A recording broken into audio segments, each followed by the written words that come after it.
তা আমি বললাম এর পরিণতি কী হতে পারে, আপনার কী মনে হলো? বলে এটা তো বলতে পারবো না, তবে এইটা আমরা দেখেছি বাংলাদেশে যে পারফর্ম করতে না পারলে গণভবন স্মৃতি জাদুঘরে পরিণত হয়।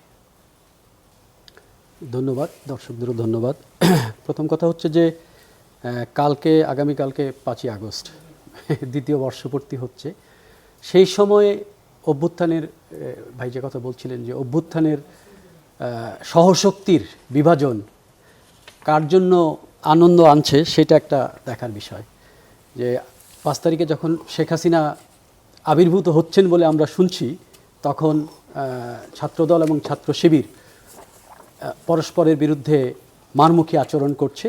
এবং এটাকে আমার কাছে, আমি যদি মনে করি যে পরিস্থিতিকে একটু ব্যাখ্যা করি, একটা অবস্থা হচ্ছে যে 5ই আগস্টের পর থেকে ছাত্র সংসদ নির্বাচনগুলোতে শিবিরের একটা অবস্থান হওয়াতে শিবির ছাত্র সংসদের মধ্যে বা ক্যাম্পাসগুলোতে রাজনৈতিকভাবে একটা ভালো জায়গায় আছে। আবার অন্যদিকে ছাত্রদলের বিএনপি ক্ষমতায় আসাতে ছাত্রদল এখন একটা সরকারি ছাত্র সংগঠন, ফলে তাদেরও সেই জায়গাটাতে যাওয়ার প্রয়োজন বা ক্ষমতাকে সুস্থির করার একটা প্রয়োজন দেখা দিয়েছে। অন্যদিকে ইতিমধ্যে এই মাস তিনেকের মধ্যে প্রত্যেকটা বিশ্ববিদ্যালয়ে প্রশাসন চেঞ্জ হয়েছে এবং সেখানেও সরকার পক্ষীয় লোকজন সেখানে প্রশাসনে গেছেন। ফলে প্রশাসন সরকারের, সংসদ সরকারের বাইরে, সরকারি ছাত্র সংগঠনের সেখানে ইন করা দরকার। এটা একটা বাস্তবতা এবং এটা একটা জটিল পরিস্থিতি। প্রশাসনও চাচ্ছে ছাত্রদল আসুক, আবার যারা সংসদ আছে তারা হয়তো প্রপারলি ফাংশন করতে পারছে না, ফলে একটা টেনশন বিরাজ করতেছিল। কিন্তু কী কারণে এই 4 তারিখে সেটা এরকম বিস্ফোরণমুখ হয়ে উঠলো, এটা আমার একটু আমি একটু চিন্তিত এই বিষয়টা নিয়ে। আমি যেভাবে বিষয়টা দেখি সেটা আমি সরকারের, আমি আস্তে আস্তে আপনার বক্তব্য দেখছিলাম আজকে, ওটা খুব প্রাসঙ্গিক আমার কাছে মনে হয়েছে। আপনি প্রধানমন্ত্রীর উপস্থিতিতে যে ভাষায় কথা বলছিলেন, যে মেসেজটা দিতে চাচ্ছিলেন, সেটা আমার কাছে খুব এনকারেজিং মনে হলো। আমি মনে করি ওই আলোকে করি, সেটা হচ্ছে সরকারের কাছ থেকে আমরা কি চাই। যে কোনো সরকারের কাছ থেকে আমরা চাই সরকার পারফর্ম করুক। ওই আলোচনাটা আমরা একটু পরে করি, না ওই আলোচনায় আমি যাচ্ছি না, আমি এই ছাত্রদের কথাই বলছি যে সরকার পারফর্ম করুক। সরকারের কাছ থেকে আমরা কি দেখতে চাই? আজকে যখন আমরা টিভির ফুটেজগুলো দেখছি বা এই নিউজগুলো দেখছি, তখন আমাদের সাধারণ মানুষ হিসেবে, আমাদের সন্তানরা তো বিশ্ববিদ্যালয়ে পড়ে, আমরা কি চাই? যে সংঘাতটা হলে প্রশাসন সেখানে একটা ভূমিকা নেবে এবং প্রশাসন সেই সংঘাতকে সংঘাতময়তার দিক থেকে নিউট্রালাইজ করে দেবে, যাতে হতাহত কম। হাসপাতালে যে আক্রমণ হচ্ছে সেখানে পুলিশ কই, সেখানে প্রশাসন কই, সেখানে বিশ্ববিদ্যালয়ের প্রশাসন কই? আমরা তো কোথাও দেখলাম না।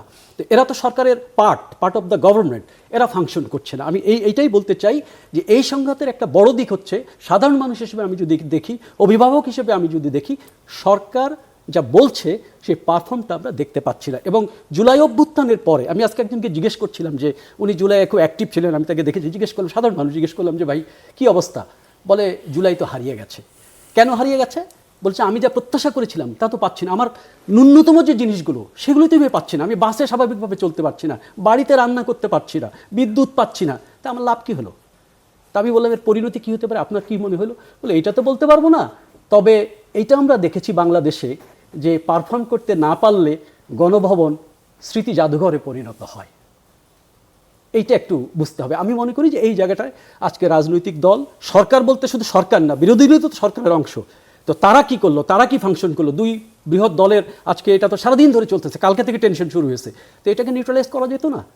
আমরা কিন্তু এই নিউট্রালাইজটা দেখি না। সুতরাং এটা আমি একটা শাসনগত ফেলিওর হিসেবে দেখতে চাই।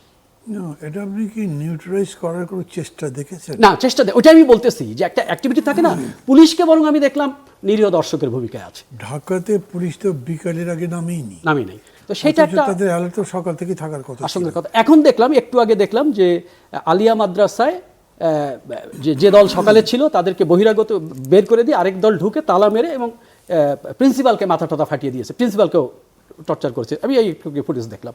তো সব কিছু মিলেই ধরেন আগামীকালকে 5ই আগস্টে দাঁড়িয়ে আমরা যখন 2 বছরের স্মৃতিকে পেছনে আনি এবং আমাদের ভবিষ্যতের আশঙ্কাকেও দেখি যে এই ফ্যাসিবাদী প্রবণতা যদি আবার আসে বা ফ্যাসিবাদ যদি ফিরে আসে, তাহলে এই সামগ্রিক পরিস্থিতির কি পরিণত হবে, এই ভয়ের মধ্যে দাঁড়িয়ে এই বিভাজনকে আমি খুব আশঙ্কিত।